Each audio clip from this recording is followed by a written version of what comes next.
আপনি কি কখনো লায়ন আর টাইগারের ক্রসব্রিডকে দেখেছেন? বা এমন কোনো প্রাণীর কথা শুনেছেন যারা জেব্রা আর ডনকির সংমিশ্রণ, অথবা কখনো লায়ন আর লেপার্ড দুজনের রং রূপের মিশ্রণে গড়ে ওঠা কোনো প্রাণীকে দেখেছেন?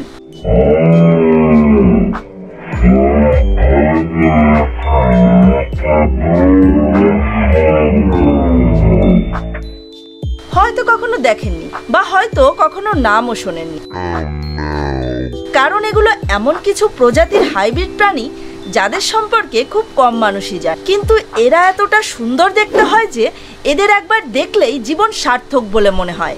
তাই আজ আপনাদের জন্য নিয়ে এসেছি পৃথিবীর অদ্ভুত দেখতে কতগুলি হাইব্রিড প্রাণীদের। তাই ভিডিওটা শেষ পর্যন্ত অবশ্যই দেখুন। Number 10, sphinx cat.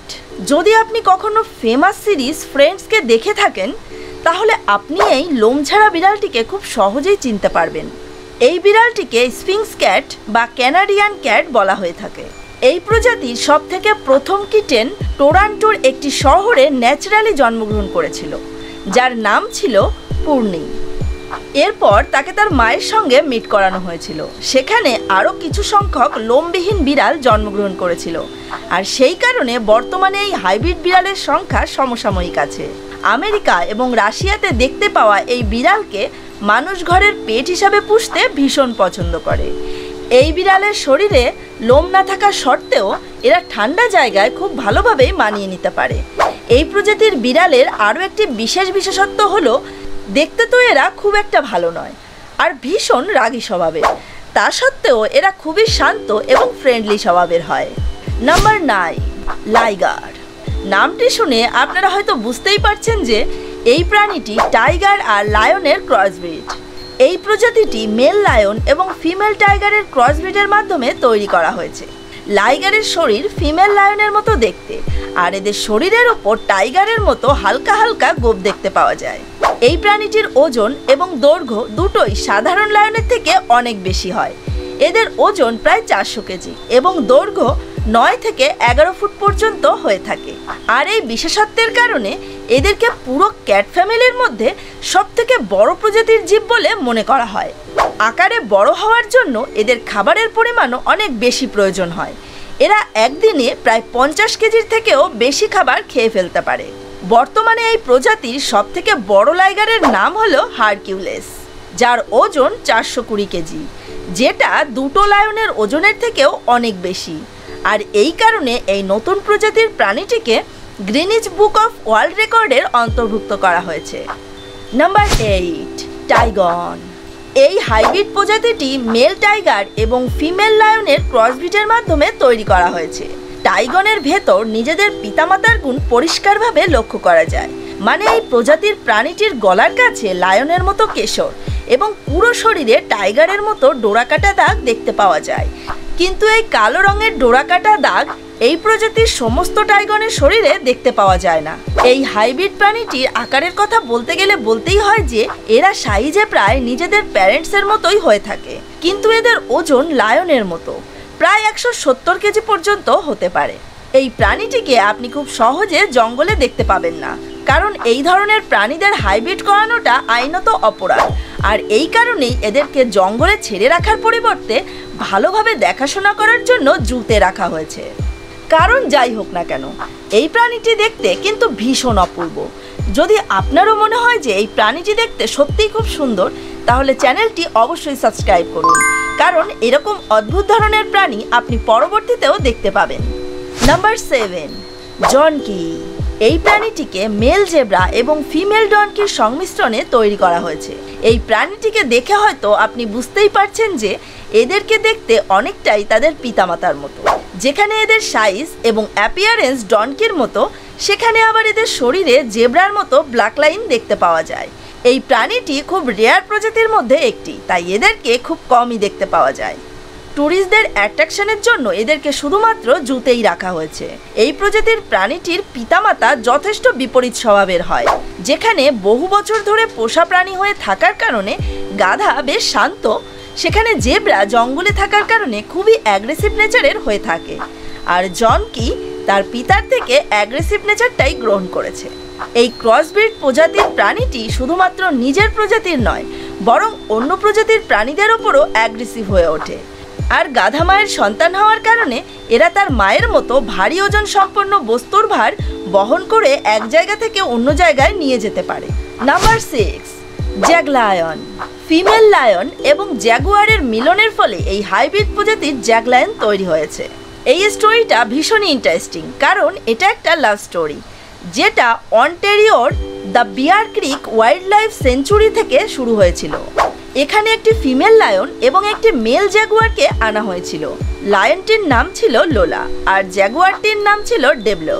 এরা দুজনই ছোটবেলা থেকে একসঙ্গে বড় হয়েছে। যখন সেঞ্চুরির লোকজন বড় হওয়ার কারণে লোলা এবং ডেভলোকে আলাদা করে দিয়েছিল, তখন দুজনেই খুব আপসেট থাকতো। লোলা নামক লায়নটি তো খাওয়া দাওয়াই বন্ধ করে দিয়েছিল, যার কারণে ওয়াইল্ড লাইফ সেঞ্চুরির লোকেরা তাদেরকে আবার একসঙ্গে রাখার ডিসিশন নেয়।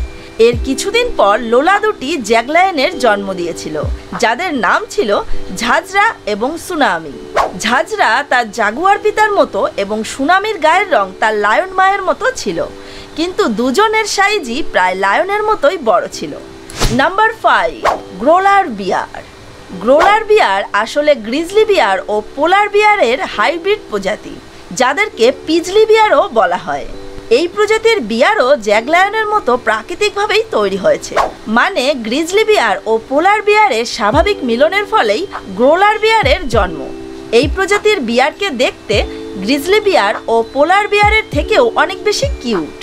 যেখানে গ্রিজলি বিয়ারের রং ডার্ক ব্রাউন এবং পোলার বিয়ারের রং সাদা হয়, সেখানে এই প্রজাতির হাইব্রিড বিয়ারের রং লাইট ক্রিম হয়ে থাকে। আর এই হাইব্রিড প্রজাতির বিয়ার অন্য দুটি প্রজাতির বিয়ারের থেকে অনেক বেশি ফ্লপি হয়। কিন্তু সমস্ত গ্রোলার বিয়ারকে দেখতে একরকম হয় না। কারো কারো শরীরে লাইট ক্রিম কালারের ওপর ব্রাউন কালারের ছোপ থাকে। এরা আকারে পোলার বিয়ারের থেকে কিছুটা পরিমাণ বেশি বড় হয়। 2006 সালে কানাডার জঙ্গলে সর্বপ্রথম এই গ্রোলার বিয়ারের খোঁজ পাওয়া গিয়েছিল। কিন্তু সবথেকে ভালো বিষয় হলো বর্তমানে এই গ্রোলার বিয়ারের সংখ্যা দিন দিন বৃদ্ধি পাচ্ছে। Number 4, wholphin. নামটি শুনেই বোঝা যাচ্ছে যে এই হাইব্রিডটি female common bottlenose dolphin এবং মেল ফলস কিলার হোয়েলের ক্রসব্রিডের মাধ্যমে তৈরি করা হয়েছে। এই প্রাণীটি দেখতে খুবই শান্ত স্বভাবের, যেটাকে সায়েন্টিস্টরা একটা রিসার্চের মাধ্যমে তৈরি করেছিল, আর তাদের সেই রিসার্চটি সফলভাবে সম্পন্ন হয়েছিল। এই হলফিন দেখতে ডলফিনের মতো, শুধুমাত্র এদের শরীরে শার্কের মতো ফিন থাকে এবং তাদের দাঁত অন্য ডলফিনদের থেকে বেশ আলাদা হয়ে থাকে, যেটা দেখতে তো ভয়ঙ্কর লাগে। কিন্তু এখানে ভয়ের কোনো কারণ নেই, মানে হলো এরা তাদের দাঁতকে কাউকে কামড়ানোর জন্য ব্যবহার করে না। হলফিনের স্বভাব একদম ডলফিনের মতো হওয়ার কারণে এরা খুবই ফ্রেন্ডলি স্বভাবের হয়।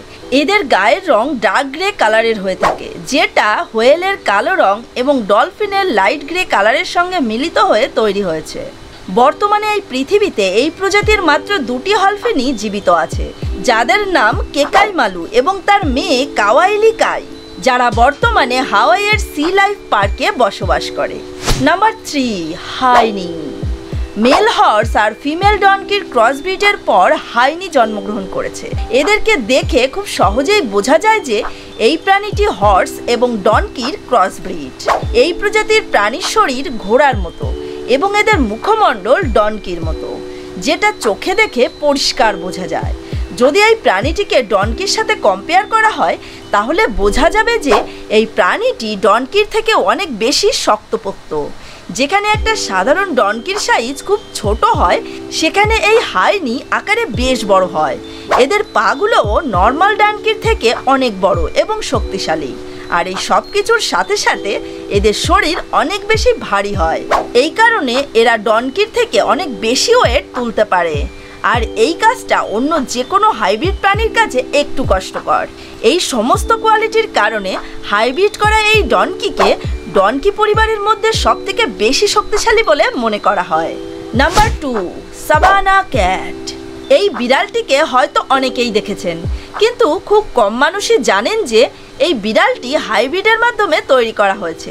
এই বিড়ালটি সার্ভাল ওয়াইল্ড আফ্রিকান ক্যাট এবং আমাদের সাধারণ ঘরে পোষা বিড়ালের ক্রসব্রিডের মাধ্যমে তৈরি করা হয়েছে, যারা বিড়াল ভালোবাসেন এবং এদের সম্পর্কে খোঁজখবর রাখেন তারা হয়তো এই ব্যাপারটা জেনে থাকবেন যে বিড়াল খুব আলসে প্রকৃতির হয়, কিন্তু এই হাইব্রিড ক্যাট অন্য সমস্ত বিড়ালের থেকে অনেক বেশি দুষ্টু, চুলবুলি এবং পরিষ্কার পরিচ্ছন্ন হয়ে থাকে। এই হাইব্রিড প্রজাতির বিড়ালটি এই ধরনের স্বভাব সার্ভার ওয়াইল্ড আফ্রিকান ক্যাট থেকে পেয়েছে, কিন্তু এরা ওয়াইল্ড ক্যাটের মতো অ্যাগ্রেসিভ নয়, বরং বেশ শান্ত স্বভাবের হয়ে থাকে। আর এই কারণেই মানুষ এদেরকে ঘরে পেট হিসেবে রাখতে ভীষণ পছন্দ করে। অনেকে তো আবার এই প্রজাতির বিড়ালকে এদের গায়ের রঙের জন্যই বাড়িতে পুষে থাকে, কারণ এরা দেখতে ভীষণ অ্যাট্রাকটিভ লাগে। কিন্তু এই প্রজাতির বিড়াল তাদের খাবার সম্পর্কে বেশ পসেসিভ। যদি এদের ওনারও এদের খাবারে হাত দেয় তাহলে এরা তার উপরেও অ্যাটাক করতে পারে। নাম্বার 1, লিওপন। মেল লেপার্ড এবং ফিমেল লায়নের ক্রসব্রিডের পর অর্ধেক লায়ন এবং অর্ধেক লেপার্ডের মতো প্রাণী তৈরি হয়েছিল, যাকে লিওপন নাম দেওয়া হয়েছে। এদেরকে দেখে মনে হয় কেউ যেন লেপার্ড এবং লায়নের ফটোশপ করে একটা নতুন ধরনের প্রাণী তৈরি করেছে। লেপনের মাথার দিকের অংশ লায়নের মতো এবং বাকি সমস্ত শরীর লেপার্ডের মতো দেখতে।